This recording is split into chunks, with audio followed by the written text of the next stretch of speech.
Good morning, Goodman Mustangs, and welcome to another edition of your Mustang News. First up, we have a pledge of the U.S. flag. I pledge allegiance to The American flag of United States of America and to the republic for which it stands, one nation under God, indivisible, with liberty and justice for all. Now for the Texas pledge. Honored the Texas flag. I Pledge allegiance to the Texas one under God, one and indivisible. now we have street reporter Marvin with a special report with Dr. Martin Luther King. Thanks, Sholette and Kevin. Today I'm here with Dr. Martin Luther King. So, Dr. King, where did you grow up? I was born in Atlanta, Georgia on January 15, 1929. I went to Booker T. Washington High School and I was so smart that I skipped 2 grades in high school.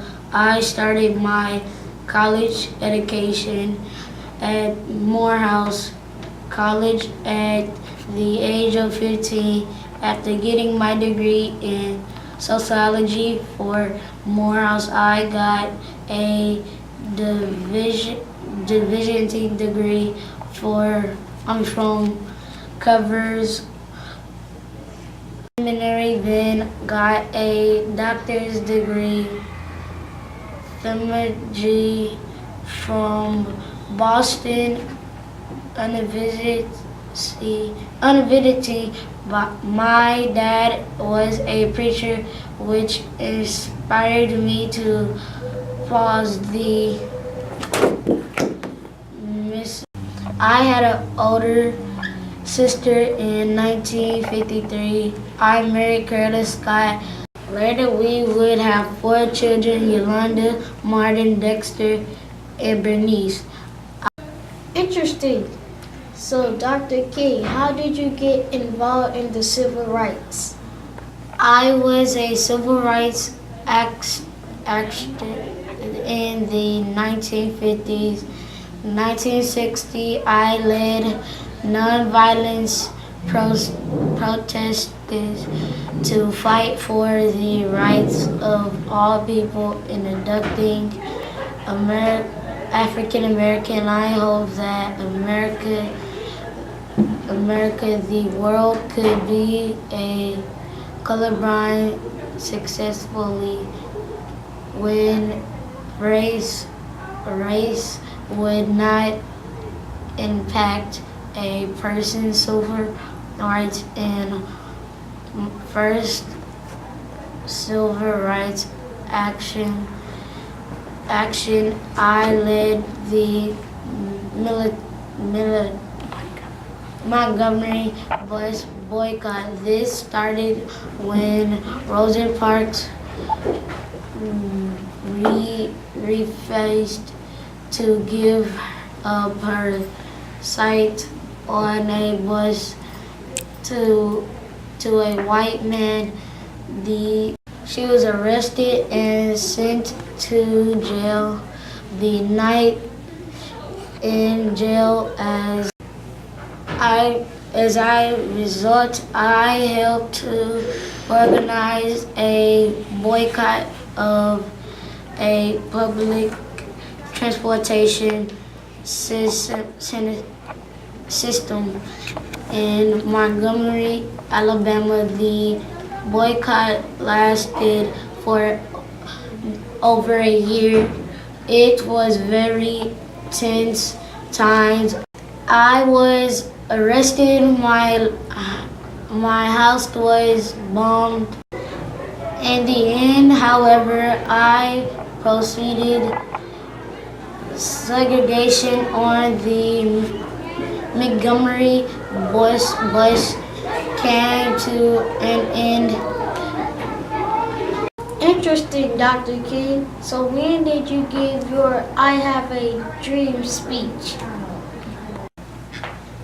In 1963, I helped to organize the famous march on Washington. Over 250,000 people attended the march in an effort to show the impressions of civil rights legislation. Some of the issues the march hoped to accomplish included an end to segregation in public schools, protection from police abuse, to get laws passed that would prevent discrimination in public events. It was at this march that I gave my I Have a Dream speech. This speech became one of the most famous speeches in the history. The March on Washington was a great success.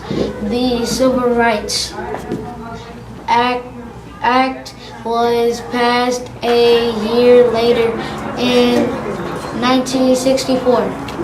Before we go, what are some interesting facts about you that people probably don't know? First, I was the youngest person to be awarded the Nobel Prize in 1964. Second, at the Atlanta premiere of the movie Gone with the Wind, I sang with the church choir. There are over 730 streets in the United States named after me. One of my main influences was Mahatma Gandhi, who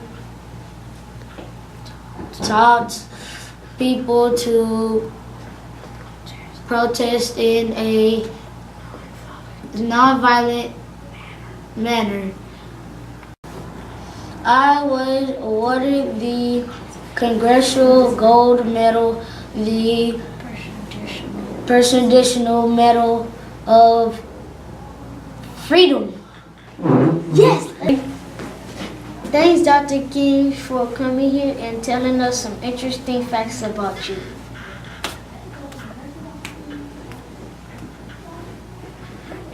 Back to you in the studio.